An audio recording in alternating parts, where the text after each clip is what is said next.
જોઈએ સમાચાર વિસ્તારથી। રાજ્યમાં મ્યુકોરમાઇકોસિસ રોગ મહામારી જાહેર કરવામાં આવ્યો છે। સીએમની અધ્યક્ષતામાં કોર કમિટીનો આ નિર્ણય છે। બેઠકમાં રોગચાળા અંગે ચર્ચા વિચારણા થઈ। એપિડેમિક ડિસીઝ એક્ટ 1857 મુજબ જાહેરાત કરવામાં આવી। સારવાર કરનાર સંસ્થાએ ગાઈડલાઈનનું પાલન જરૂરી છે। રોગના કેસની વિગત કેન્દ્રને મોકલવાની રહેશે। મહત્વના અને મોટા સમાચાર। મોટાભાગના કોરોના દર્દીઓમાં આ રોગ જોવા મળતો હોય છે, જેમાં મ્યુકોરમાઇકોસિસ જેનું મુખ્ય કારણ જેને બીજું નામ બ્લેક ફંગસ પણ કહેવામાં આવે છે અને મુખ્ય કારણ શુગર માનવામાં આવે છે। એટલે કે જે ડાયાબિટીક દર્દીઓ છે જેઓ કોરોના પોઝિટિવ થાય છે ત્યારબાદ તેઓમાં જોખમ જોવા મળી રહ્યું છે। રાજ્યમાં કોરોનાના કેસ ઘટીને 5000ની અંદર આવી ગયા છે। 24 કલાકમાં કોરોનાના નવા 4773 કેસ નોંધાયા છે। કોરોનાથી વધુ 64 દર્દીઓના મોત થયા છે। 8308 દર્દી રિકવર થયા છે। અમદાવાદમાં નવા 1106 કેસ નોંધાયા। 9 દર્દીઓના મોત થયા। વડોદરામાં 584 નવા કેસ અને 6 દર્દીઓના મોત। સુરતમાં કોરોનાના નવા 506 કેસ, 8 દર્દીઓના મોત। રાજકોટમાં નવા 264 કેસ અને વધુ 6 દર્દીઓના મોત। કોરોનાના દર્દીઓનો રિકવરી રેટ વધીને 87.32% થયો છે। અમદાવાદમાં મ્યુકોરમાઇકોસિસના કેસમાં ચિંતાજનક વધારો થયો છે। સિવિલ હોસ્પિટલમાં 470થી વધુ દર્દીઓ છે। તબીબોને 24 કલાક ફરજ બજાવવા આદેશ છે।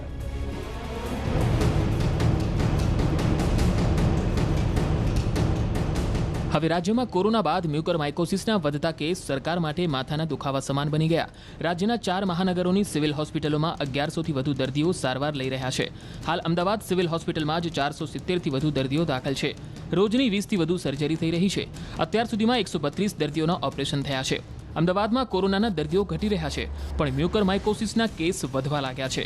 સિવિલમાં 8 વોર્ડ શરૂ કરવામાં આવ્યા છે, જેમાં 6 ward pre operative patient ward છે, જ્યારે 2 વોર્ડ પોસ્ટ ઓપરેટિવ વોર્ડ છે। આ સાથે 5 ઓપરેશન થિયેટર વોર્ડ છે। એવામાં દર્દીઓની સારવાર માટે જરૂરી ઇન્જેક્શનની પણ અછત દેખાઈ રહી છે। જો કે સરકારે અમદાવાદમાં 16 સિવિલ એસવીપી હોસ્પિટલમાં ઇન્જેક્શનની વ્યવસ્થા કરી છે। જે દર્દીઓ પ્રાઇવેટ હોસ્પિટલમાં સારવાર લઈ રહ્યા છે એમને એના એનેક્સર પ્રમાણે જે ડોક્યુમેન્ટ્સ જરૂરી છે, જેમ કે આધાર કાર્ડ, જે સારવાર આપતા હોય ડૉક્ટરોનું પ્રમાણપત્ર, મ્યુકોરમાઇકોસિસ છે એના આધાર પુરાવા, એના સાથે એમને જે એનેક્સરમાં જે હોસ્પિટલોના નામ આપેલા છે એ હોસ્પિટલમાં એમને એપ્રોચ કરવાનો રહેશે અને એના ભાવ નક્કી કરેલા છે એ ભાવ પ્રમાણે એ ઇન્જેક્શન ત્યાંથી આપવામાં આવશે। તજજ્ઞોના મત મુજબ જો મ્યુકોરમાઇકોસિસના લક્ષણોની વાત કરીએ તો મજબૂત દાંત હોય તો પણ એકાએક હલવા લાગે, પેઢામાં પરુ થાય, તાળવાનો રંગ બદલાય, ગાલ પર સોજો આવે, ગાલનો રંગ બદલાય, ઉપરનું જડબું, નાકનું હાડકું, આંખ નીચેનું હાડકું ખવાઈ જાય છે। દર્દીને ડાયાબિટીસ હોય, કોરોનામાં સ્ટીરોઇડની જરૂર પડી હોય, 5થી વધુ દિવસ ઓક્સિજન પર રહેવું પડ્યું હોય, તેમને મ્યુકોરમાઇકોસિસ થવાની શક્યતા રહેલી હોય છે।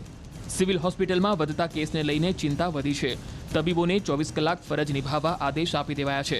સિવિલ હોસ્પિટલના ડેન્ટલ હોસ્પિટલ તેમજ જૂની સિવિલમાં 3જો માળ દર્દીઓ માટે ફાળવાયો છે। Bureau report, news 18 Gujarati, Ahmedabad. આવતીકાલથી રાજ્યમાં વેપાર રોજગારને નિયંત્રણોમાં છૂટછાટ મળશે। 36 શહેરોમાં આ છૂટછાટ અમલી બનશે। લારી ગલ્લા અને દુકાનો બપોરે 3 વાગ્યા સુધી ખુલ્લા રાખી શકાશે। જોકે 36 શહેરોમાં રાત્રિ કર્ફ્યુ યથાવત રહેશે। અમરેલીના પીપાવાવમાં મુખ્યમંત્રી વિજય રૂપાણીએ આ જાહેરાત કરી હતી। 27મી મે સુધી આ છૂટછાટ લાગુ રહેશે। ત્યારબાદ સ્થિતિને જોતા નિયમોની સમીક્ષા કરાશે। અગાઉ વાવાઝોડાના જોખમને જોતા તંત્ર વ્યસ્ત હોવાથી નિયમોને ગુરુવાર સુધી લંબાવાયા હતા।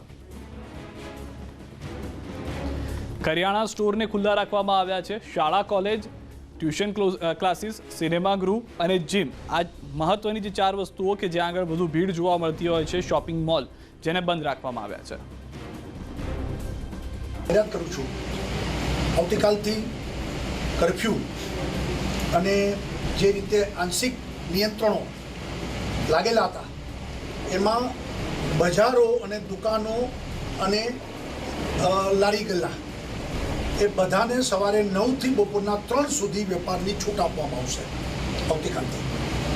એટલે લગભગ ઘણા દિવસથી બધું બંધ છે, એમને 3 વાગ્યા સુધી છૂટ મળશે અને બાકી જે રાત્રિ કર્ફ્યુ ચાલુ છે એ ચાલુ રહેશે અને આ 27 તારીખ સુધી એટલે 28 મે પાછો પુનઃ વિચાર આપણે કરીશું। ઉનામાં વાવાઝોડાએ વેરેલી તારાજી બાદ સીએમ રૂપાણીએ ઉનાની મુલાકાત લઈ અસરગ્રસ્ત લોકો સાથે સંવાદ કર્યો.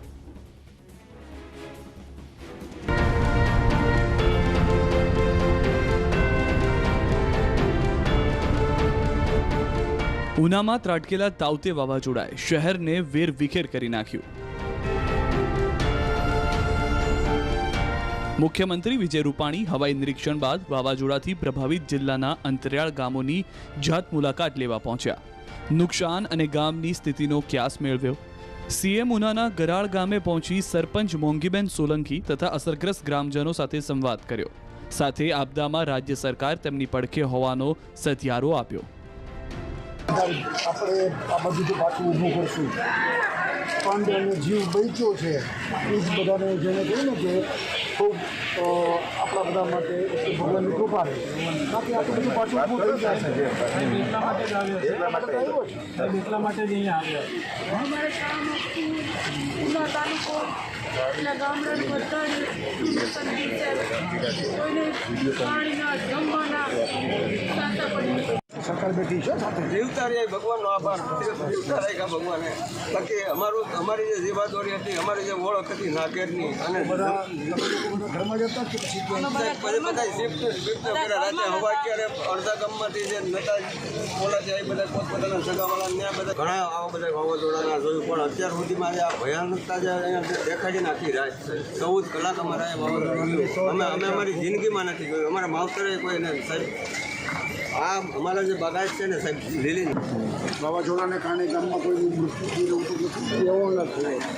આજુ કાતે બધી એ તો કરશું ઊભું પાછું, એમાં કંઈ ચિંતા નથી કરવાની. વાવાઝોડાને કારણે સ્થળાંતર લોકોને આજથી કેશડોલ ચૂકવવાની જાહેરાત કરી છે. તો શનિવાર સુધીમાં સમગ્ર જિલ્લામાં વીજળીનો પુરવઠો પૂર્વવત થઈ જશે એવો સીએમ રૂપાણીએ દાવો કર્યો છે. વીજળીમાં પણ આપણે લગભગ 9000 ગામોમાં લાઇટ બંધ થઈ ગઈ હતી.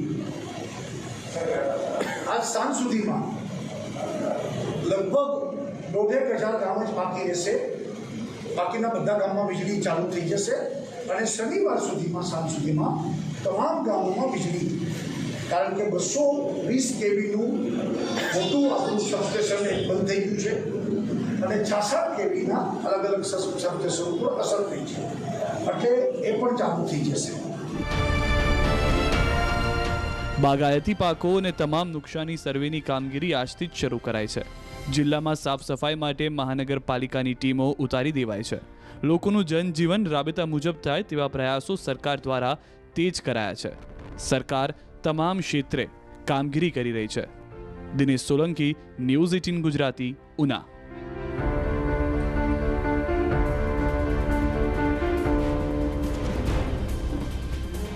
રેમડેસિવિર ડ્રગ અંગે મહત્વના સમાચાર. WHOએ કોરોના સારવારમાંથી સસ્પેન્ડ કરી દીધું છે રેમડેસિવિર ડ્રગ. કોરોના સારવારમાંથી સસ્પેન્ડ કરવામાં આવ્યું છે. અનેક ગેરફાયદા હોવાને કારણે, અનેક નુકસાની થતી હોવાને કારણે આ નિર્ણય કરવામાં આવ્યો છે WHO દ્વારા. આ પહેલા પણ ભારત સરકાર આ મુદ્દે ધ્યાન દોરી ચૂકી હતી કે અનેક ડોક્ટર્સ જેઓ રેમડેસિવિર ઇન્જેક્શનને કહી રહ્યા છે કે લેવું જોઈએ અથવા તો યોગ્ય છે, તેઓ માટે આ યોગ્ય નથી અથવા તો દર્દીઓ પર તેની તકલીફ થઈ રહી છે. WHOએ આજે આ જાહેર કરી દીધું છે. કોરોનાની મહામારીમાં ઝાલોદ કોર્ટે એક ઉદાહરણરૂપ ચુકાદો આપ્યો. કરણ દેવડા નામનો તબીબ પૈસા લઈને ગેરકાયદેસર કોરોનાના રેપિડ ટેસ્ટ કરી આપે છે તેવી લીંબડી પોલીસને જાણ થતાં પોલીસે દરોડા પાડ્યા તો ઘટના સ્થળેથી એન્ટીજન કીટો મળી આવી હતી.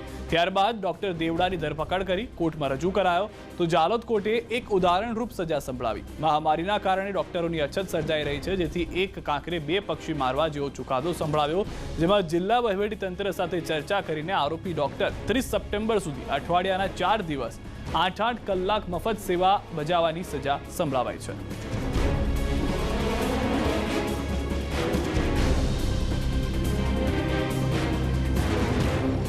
એક સામાન્ય પરિવારના દીકરાએ મોટી સિદ્ધિ હાંસલ કરી. IIM અમદાવાદમાં અભ્યાસ કરી પરિવારનું નામ રોશન કર્યું. પરિવારની ખુશીમાં GCMMF ના મેનેજિંગ ડાયરેક્ટર RS સોઢી પણ ખુશ થયા.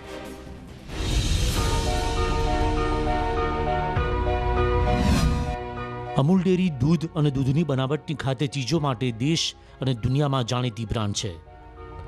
પણ ઘણા ઓછા લોકોને ખબર હશે કે અમૂલની તમામ દૂધ બનાવટના ઉત્પાદનના વેચાણની જવાબદારી ગુજરાત કોઓપરેટિવ મિલ્ક માર્કેટિંગ ફેડરેશનની છે અને તેના મેનેજિંગ ડિરેક્ટર છે RS સોઢી. RS સોઢી સાથે તેમના અંગત કાર ચાલકની ફરજ બજાવનાર પંકજકુમાર સિંહના દીકરાએ IIM અમદાવાદથી MBA કરી અને કેમ્પસ જોબ પ્લેસમેન્ટ દ્વારા નોકરીની ખૂબ સારી તક મેળવી છે. અને મારા પપ્પા ડ્રાઈવર તરીકે ફરજ નિભાવે છે ત્યાં. અત્યારે રિસન્ટલી મેં અમદાવાદથી MBA પાસ કર્યું છે અને ત્યાંના કેમ્પસ પ્લેસમેન્ટમાં કન્ટ્રી ડિલાઇટ ગુરગાંવ બેઝ કંપનીમાં પ્લેસ થયો છે. અત્યારે ફેમિલીમાં બધા ખુશ છે, બધા ખુશીનો માહોલ છે. એમને લાગ્યું કે ચલો અમારી ફેમિલીમાંથી કોઈ આગળ વધ્યું છે. મૂળ બિહારના પંકજકુમાર સિંઘ છેલ્લા 30 વર્ષથી આણંદમાં રહે છે અને છેલ્લા 21 વર્ષથી ગુજરાત કોઓપરેટિવ મિલ્ક માર્કેટિંગ ફેડરેશનના મેનેજિંગ ડિરેક્ટર RS સોઢીની કારના અંગત કાર ચાલક તરીકે ફરજ બજાવે છે. પંકજકુમાર સિંઘના દીકરા હિતેશ સિંઘ ભણવામાં પહેલાથી જ હોશિયાર છે. તેમણે IIM અમદાવાદથી 2 વર્ષનો ફૂડ એન્ડ એગ્રી બિઝનેસ મેનેજમેન્ટનો કોર્સ કર્યો. હાલ હિતેશ સિંઘને ગુડગાંવની ડેરી અને ગ્રોસરી પ્રોડક્ટ બનાવતી કન્ટ્રી ડિલાઇટ કંપનીમાં જોબ મળી છે, જેના કારણે પંકજકુમાર સિંઘના પરિવારમાં આનંદનું વાતાવરણ સર્જાયું છે. અત્યારે હું સોઢી સાહેબ જોડે 21 સાલથી નોકરી કરું છું. સોઢી સાહેબને લઈ જવાનું હોય, લાવવાનું હોય અમારું થઈ છે. પછી અમારો છોકરો IIM અમદાવાદમાં ભણ્યું છે અને બહુ સારું લાગ્યું કે એ બધા ખુશ છે પરિવાર કે અમારો છોકરો એટલું સારું કામ કર્યું, ભણવામાં બહુ સરસ છે. તો અમારા છોકરાની જોબ દિલ્હીમાં કન્ટ્રી ડિલાઇટ કંપની છે, એમાં એને જોબ લાગ્યું છે. ગુજરાત કોઓપરેટિવ મિલ્ક માર્કેટિંગ ફેડરેશનના મેનેજિંગ ડિરેક્ટર RS સોઢીએ પણ હિતેશ સિંઘની સિદ્ધિ પાછળ પરિવાર અને શુભચિંતકોને શ્રેય આપ્યો. मैं और मेरा परिवार पर्सनली बहुत ही खुश है कि हितेश ने अपनी मेहनत, लगन, डेडिकेशन से और इंटेलिजेंट तो यह है कि अपने लिए बहुत ही बड़े प्लेटफॉर्म पे पहुंच गया है.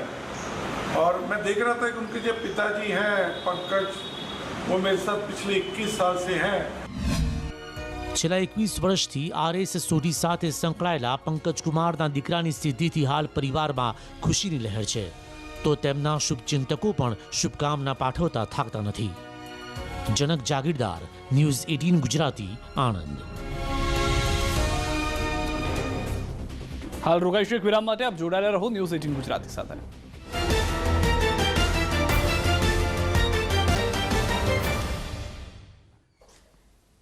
વિરામ બાદ આપનું સ્વાગત છે. સ્માર્ટ સિટી સુરતની પોલીસ હવે હાઈટેક બની ગઈ છે. જો ટ્રાફિકના નિયમ તોડ્યા તો નહીં ચાલે કોઈ બહાનાબાજી. જો તમે ટ્રાફિકના નિયમ તોડ્યા તો સમજો ગયા. હવે તમને સુરતની પોલીસ છોડશે નહીં. પહેલા તો પૈસા નથી, પર્સ ઘરે ભૂલી ગયો છું, ઈ-મેમો ભરવો નથી, આવા બહાના ચાલતા હતા. પણ હવે પોલીસના હાથ આવી ગયું છે swipe machine. Credit card, debit કાર્ડથી પણ પોલીસ દંડ ભરાવશે. દંડની પાવતીની સાથે તમે કઈ ભૂલ કરી છે તેની માહિતી માટે કાર્ડ પણ પોલીસ આપશે. સ્વાઇપની આ સેવા આજથી સુરત પોલીસે શરૂ કરી છે. પ્રથમ વખત તો નથી ઉપયોગ, પરંતુ ગુજરાત પોલીસમાં જ્યાં સુધી મને ખ્યાલ છે આ પ્રથમ વખત સુરત સિટી પોલીસ દ્વારા આ હેન્ડહેલ્ડ ડિવાઇસીસ મારફતે કેશલેસ અને કન્ટેક્ટલેસ ફાઇન એવી રીતે વસૂલ કરાશે. સુરત પોલીસે સ્વાઇપ મશીનનું પ્રપોઝલ વર્ષ 2014-15માં crime and traffic additional joint police commissioner VK પારગીએ મૂક્યો હતો. લગભગ 50 સ્વાઇપ મશીનોની માંગણી સરકારમાં શહેર પોલીસે કરી હતી. 3 વર્ષ બાદ સ્વાઇપ મશીનો આવ્યા છે, ત્યારે હવે પોલીસ કોઈ રકઝક વગર સ્થળ પર જ દંડ વસૂલશે. એટલે હવે લોકોને પણ સાવચેત રહેવું પડશે, નહીંતર ખિસ્સા હળવા થઈ જશે. કીર્તેશ પટેલ, ન્યૂઝ 18 ગુજરાતી. પ્રધાનમંત્રી નરેન્દ્ર મોદીનું આત્મનિર્ભર ભારત બનાવવાનું આહવાન એક નિર્ણાયક પડાવ પર છે, જે ભારતની અર્થવ્યવસ્થાની દ્રષ્ટિએ અત્યંત મહત્વપૂર્ણ છે. અને નેટવર્ક 18ની પહેલ ITC દ્વારા પ્રસ્તુત સ્વાભિમાન ભારત આપના માટે દેશભરમાંથી આત્મનિર્ભરતાની અને તેની સાથે જોડાયેલી પ્રેરણાત્મક કહાનીઓ લઈને આવી રહ્યું છે. આખરે આવી નવીનતા અને સિદ્ધિઓથી તરબોળ થયેલી કહાનીઓ જ તો આપણને એક રાષ્ટ્ર સ્વરૂપે પરિભાષિત કરે છે. તેમાંથી જ એક કહાની છે બજાજ ઓટોની.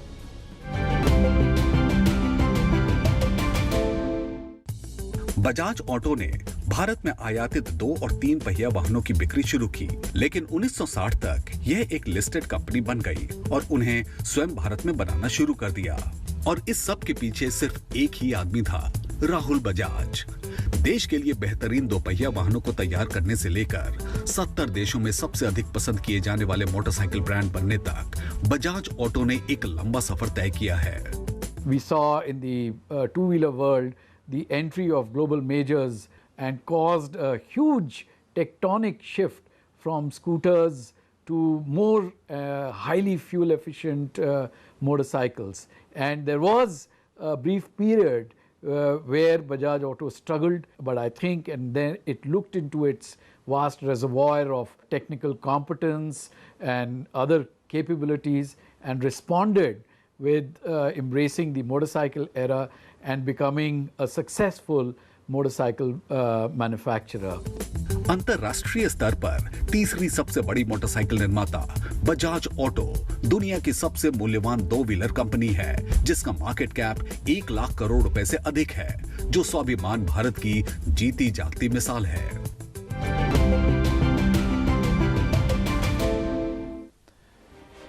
ભારતની આવી જ સફળતા અને કહાનીઓ નિહાળવા માટે જોડાયેલા રહો નેટવર્ક 18ની ખાસ પહેલ આઈટીસી પ્રેઝન્ટ સ્વાભિમાન ભારત સાથે। સમાચારોમાં અત્યારે બસ આટલું જ। આપ જોતા રહો ન્યૂઝ 18 ગુજરાતી।